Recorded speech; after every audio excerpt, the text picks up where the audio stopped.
Hello friend. पर्यावरण अध्ययन से प्रश्न हम लेकर आए हैं जो कि सीटेट एग्जाम के लिए बहुत ही महत्वपूर्ण उपयोगी प्रश्न है। तो चलते पहला नंबर प्रश्न पे क्या बोल रहा है कि पर्यावरण में डैश शामिल है, यानी पर्यावरण में क्या शामिल है। अजैविक कारण, अजैविक या जैविक, ऑक्सीजन या नाइट्रोजन या जैविक कारक। तो देखा कि पर्यावरण में क्या शामिल है।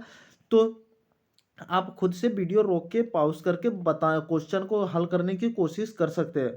ठीक है। तो हम बोल क्या रहा है कि पर्यावरण में डैश शामिल है। तो पर्यावरण में क्या शामिल है, अजैविक और जैविक कारक। देखा कि जैविक, अजैविक और जैविक कारक क्या हो गया, जैसे कि पेड़ पौधे हैं। ठीक है। और जैविक कारक भी जैसे कि पानी है, लकड़ी है, मृत चीज, तो दोनों ना शामिल है पर्यावरण में, तब तो पर्यावरण बना है। तो जैविक और अजैविक दोनों कारक है। नेक्स्ट क्वेश्चन चलते हैं। 2 नंबर क्या बोल रहा है कि खाद्य श्रृंखला डैश से शुरू होती है, यानी खाद्य श्रृंखला किससे शुरू होता है। ठीक है। नाइट्रोजन नियतन, क्षय, प्रकाश संश्लेषण या श्वसन। तो खाद्य श्रृंखला किससे शुरू होता है। ठीक है। तो प्रकाश संश्लेषण से खाद्य श्रृंखला जो है शुरू होता है। तो option number C. Next question चलते हैं। कौन सा पारिस्थितिकी पिरामिड हमेशा सीधा होता है। कौन सा पारिस्थितिकी पिरामिड हमेशा सीधा होता है। बायोमास का पिरामिड, संख्या का पिरामिड, ऊर्जा का पिरामिड या कार्बन का पिरामिड, कौन सा होगा। तो आप अगर इसका आंसर जानते हैं तो फ्यूज करके रोक के बता सोच सकते हैं या कमेंट कर सकते हैं। तो कौन सा पिरामिड, पारिस्थितिक पिरामिड हमेशा सीधा होता है। ऊर्जा का पिरामिड जो है हमेशा सीधा होता है। नेक्स्ट क्वेश्चन 4 नंबर क्या बोल रहा है, देखा निम्नलिखित में से कौन सा मानव निर्मित पारिस्थितिकी तंत्र है। देखा कि मानव निर्मित पारिस्थितिकी तंत्र एकदम, ये तो आराम से आप बता सकते हैं। ठीक है कि मानव निर्मित, मानव ने निर्मित किया है। पहला ऑप्शन रेगिस्तान, क्या रेगिस्तान ने मानव निर्मित किया है, मनुष्य ने बनाया है, खत्म। ठीक है। नेक्स्ट है मछली घर, क्या मछली घर मानव ने बनाया है। हाँ। चिड़ियाघर मानव ने बनाया है, यस। खेती मानव ने बनाया है, यस। खेत करना कौन, मानव ने ही ना सीखा। बाकी जो है सी नंबर ऑप्शन में रेगिस्तान है, नदी है, जंगल है, ये सब मानव तो नहीं बनाया है। तो ऑप्शन नंबर बी ही हमको लग रहा है कि मछली घर जो है मानव ने बनाया, चिड़ियाघर को मानव ने बनाया, खेती मानव ने बनाया। तो ऑप्शन नंबर बी हो जाएगा। मानव निर्मित पारिस्थितिकी तंत्र हमसे पूछ रहा था, तो उम्मीद करते हैं ऐसे प्रश्न को आप बता देंगे खुद से। पृथ्वी दिवस किस दिन मनाया जाता है। तो पृथ्वी दिवस किस दिन मनाया जाता है। 17 अप्रैल, 27 मार्च, 22 मई, 22 अप्रैल। तो क्या होगा, 22 अप्रैल को पृथ्वी दिवस मनाया जाता है। इसमें तो कोई समझाने वाली बात नहीं है कि रट लेना है, 22 अप्रैल को पृथ्वी दिवस मनाया जाता है। नेक्स्ट क्वेश्चन है 6 नंबर क्या बोल रहा है, देखा 6 नंबर है खाद जाल में ऊर्जा का प्रवाह कैसा होता है, यानी खाद जाल में ऊर्जा का प्रवाह कैसा होता है। देखा एकल एकल दिशात्मक, बहुदिशात्मक या ए और बी दोनों है, इनमें से कोई नहीं। तो खाद जाल में ऊर्जा का श्रृंखला क्या होता है, बहुदिशात्मक। ठीक है, कोई भी जाल है तो बहुदिशात्मक हो जाएगा। ठीक है, खाद जाल में ऊर्जा का प्रवाह कैसा होगा, तो बहुदिशात्मक। नेक्स्ट क्वेश्चन, देखो जल चक्र के 3 चरण क्या है। तो जल चक्र का जल जैसे इसका 3 चरण क्या है। तो ये सबसे पहले जैसे गर्म होगा तो ये क्या होता है, वाष्प होता है, वाष्पीकरण। फिर ये यहाँ ऊपर जमा हो जाएगा, संघनन और अवक्षेपण फिर होगा। तो वाष्पीकरण, संघनन, अवक्षेपण ऑप्शन नंबर ए में ही मिल रहा है। ठीक है, जल चक्र के 3 चरण, वाष्पीकरण, संघनन, अवक्षेपण। नेक्स्ट क्वेश्चन 8 नंबर क्या बोल रहा है कि परितंत्र शब्द, इकोसिस्टम शब्द का गठन किसने किया था। तो परितंत्र के शब्द का गठन किसने किया था, हाइकेल ने नहीं, हमबोल्ट ने नहीं, टेंसले ने। यहाँ यस, ये टेंसले ने क्या किया था कि परितंत्र शब्द का गठन किया था। ठीक है, परितंत्र यानी इकोसिस्टम शब्द का गठन किया था टेंसले ने। ठीक है, परितंत्र इको 1970 में ये किया था। नेक्स्ट क्वेश्चन, स्थल मंडल, जलमंडल और वायुमंडल, यानी स्थल मंडल जहाँ रहते हैं, जलमंडल और वायु। ठीक है, ये स्थल हो गया, ये पानी वाला चीज हो गया, और ये वायु हवा के बीच के संपर्क संकीर्ण क्षेत्र को कहते हैं। इसके बीच के संपर्क संकीर्ण क्षेत्र को क्या कहते हैं, पारिस्थितिकी तंत्र। इसके बीच को क्या कहेंगे, पारिस्थितिकी तंत्र नहीं, वातावरण नहीं, जैव क्षेत्र। तो यस, इसको क्या कहेंगे, जैव क्षेत्र। यहाँ जीव जंतु भी रहता है। ठीक है, तो जैव क्षेत्र, समझे। नेक्स्ट क्वेश्चन चलते हैं। 10 नंबर क्या बोल रहा है, निम्नलिखित में से कौन सा लैटिंग पारिस्थितिकी तंत्र का उदाहरण है। लैटिंग, ठीक है, लेटिंग। तो लेटिंग पारिस्थितिकी तंत्र क्या होता है, पहले ये समझे कि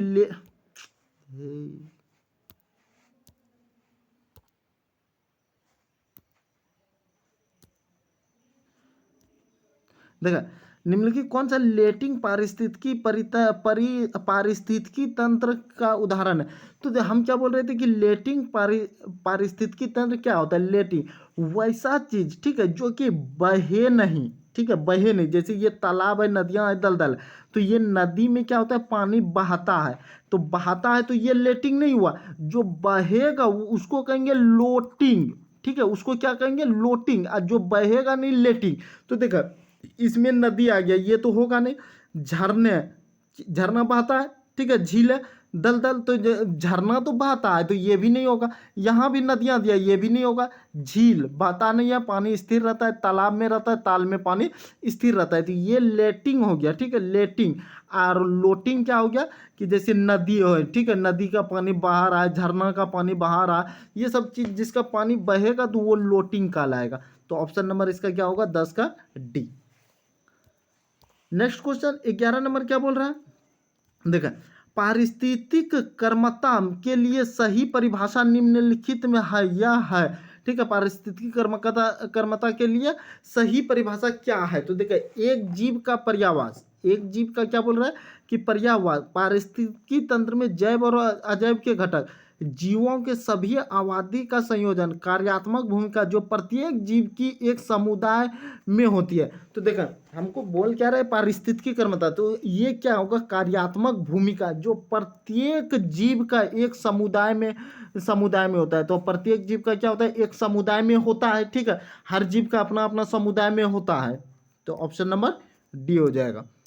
नेक्स्ट क्वेश्चन चलते हैं हम, 12 नंबर क्या बोल रहा है, पारिस्थितिकी तंत्रों में खाद्य श्रृंखलाओं के संदर्भ में जीव के निम्नलिखित प्रकार में से कौन सा या से अपघटक जीव या जीवों के रूप में जाना जाता है। यानी अपघटक जीव के रूप में जाना जाता है, विषाणु, कवक या जीवाणु। ठीक है, तो देखा, नीचे दिए कोड में उपयोग करके सही उत्तर का चयन करना है। तो क्या है कि विषाणु, कवक और जीवाणु। ठीक है, तो विषाणु, कवक और जीवाणु, केवल एक, क्या सिर्फ विषाणु होगा, नहीं, केवल 2 और 3, कवक और जीवाणु। तो हमको क्या बोल रहा है कि अपघटक जीव होते हैं, अपघटक जीव होते हैं। ठीक है, कि कौन से श्रृंखलाओं के संदर्भ में जीव के कौन से अपघटक जीव होते हैं जो जीवों के रूप में जाना जाता है। तो कवक और जीवाणु को जाना जाता है जीवों के रूप में। तो 2 और 3, तो केवल 2 और 3, ऑप्शन नंबर बी में। ठीक है, नेक्स्ट क्वेश्चन चलते हैं।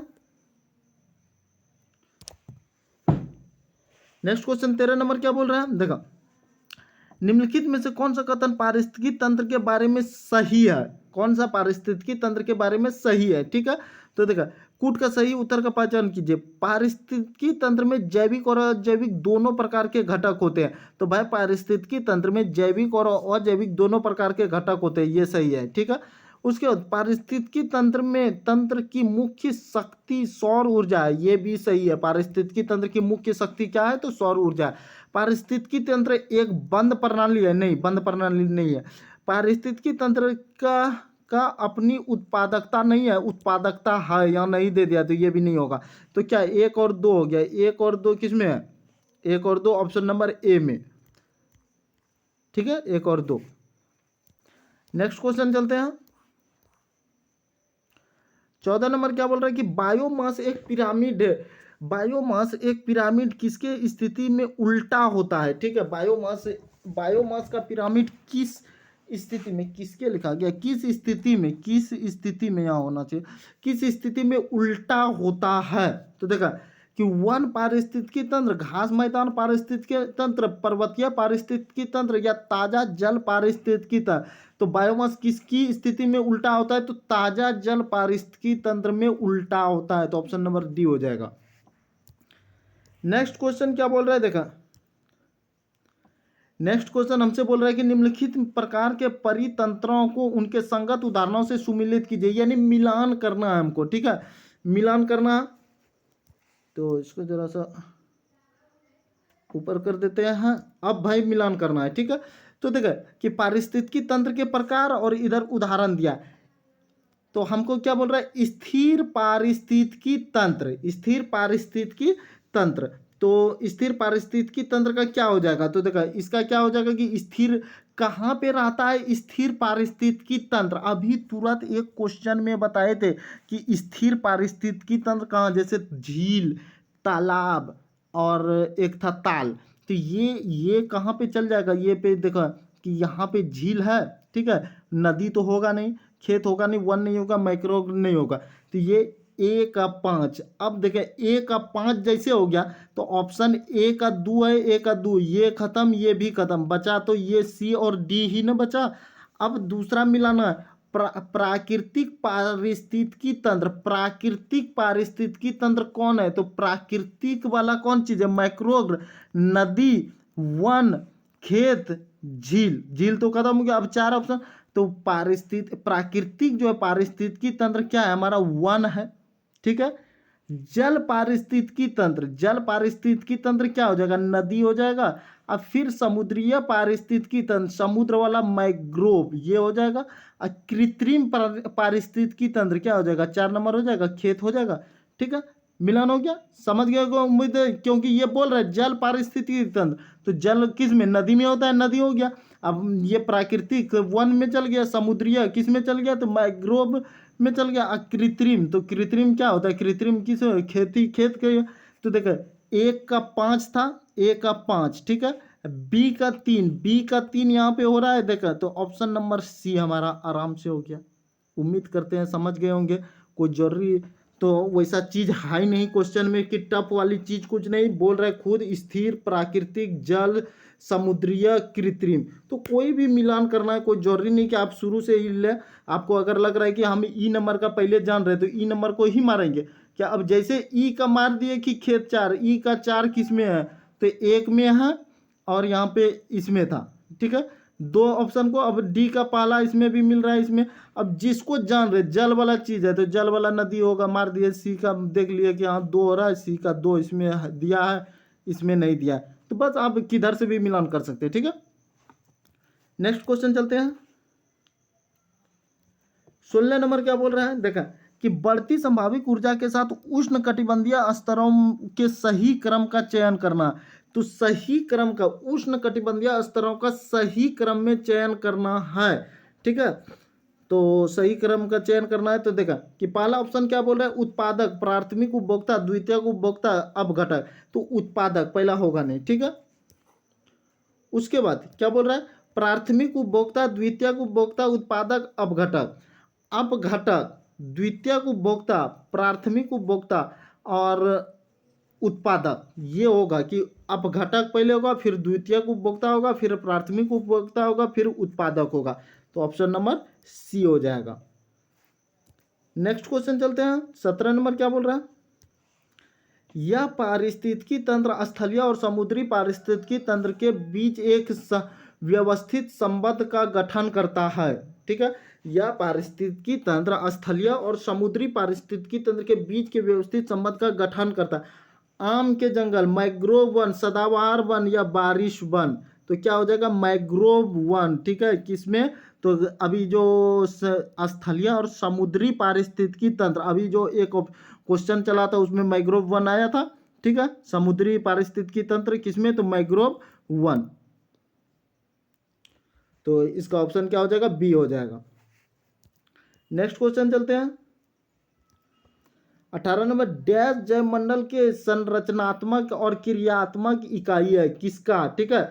तो देखा कि किसका जैवमंडल के, डैश जैवमंडल के संरचनात्मक और क्रियात्मक स्थिति है। तो ऑप्शन नंबर ए में दिया है पारिस्थितिकी तंत्र, जीव विज्ञान, उपाचय, खाद्य। तो ये हो जाएगा पारिस्थितिकी तंत्र जैवमंडल के संरचनात्मक और क्रियात्मक इकाई है। 19 नंबर क्वेश्चन चलते हैं, क्या बोल रहा है, ठीक है, निम्नलिखित में से कौन सा युग्म सही सुमेलित है। तो कौन सा सही सुमेलित है, तो जीव मंडल एडुआर्ड सूस, तो यही सही है। जीव मंडल एडुआर्ड सूस जो है यही है, ठीक है। ये जीव विज्ञान के बारे में इन्होंने बताया था, ठीक है। बाकी जैसे पारिस्थितिकी तंत्र ये नहीं होगा, ठीक है। पारिस्थितिकी GL तांसले ये भी नहीं होगा। जैवमंडल राइटर ये हमको सही मिल गया, जीव मंडल एडुआर्ड सूस। नेक्स्ट क्वेश्चन चलते हैं। 20 नंबर क्या बोल रहा है, पारिस्थितिकी तंत्र में ऊर्जा प्रवाह के बारे में निम्नलिखित में से कौन सी श्रृंखला सही है, यानी ऊर्जा प्रवाह के बारे में कौन सी श्रृंखला सही है। ऊर्जा प्रवाह तो क्या कौन सा सही है, उत्पादक, अपघटक, उपभोक्ता। अपघटक तो सबसे पहले क्या होगा, उत्पादक तो होगा, ठीक है। उत्पादक के बाद जैसे कोई चीज उत्पाद हुआ तो उसका क्या करेगा, उपभोग कोई ना कोई करेगा। और उपभोग जैसे करेगा तब ना इस चीज का अपघटक होगा। तो उत्पादक पहले होगा, फिर उपभोक्ता होगा, फिर अपघटक होगा। तो उत्पादक इसमें है, यहाँ पे ये वाला पहले होना चाहिए। तो कौन सा है, उत्पादक, उपभोक्ता, अपघटक इसमें है। तो ऑप्शन नंबर सी हो जाएगा। 20 प्रश्न हम ईवीएस से लेकर आए थे जो कि बहुत ही इंपॉर्टेंट है। अगर हमारा वीडियो अच्छा लगे तो लाइक शेयर सब्सक्राइब जरूर कर दें, वो अपने दोस्तों को शेयर कर दें जो कि सीटेट की तैयारी, अगर किसी भी टेट की तैयारी कर रहे हैं तो ऐसे प्रश्न को पढ़ना बहुत ही जरूरी है ईवीएस लेके। तो फिर नेक्स्ट वीडियो लेकर आते हैं।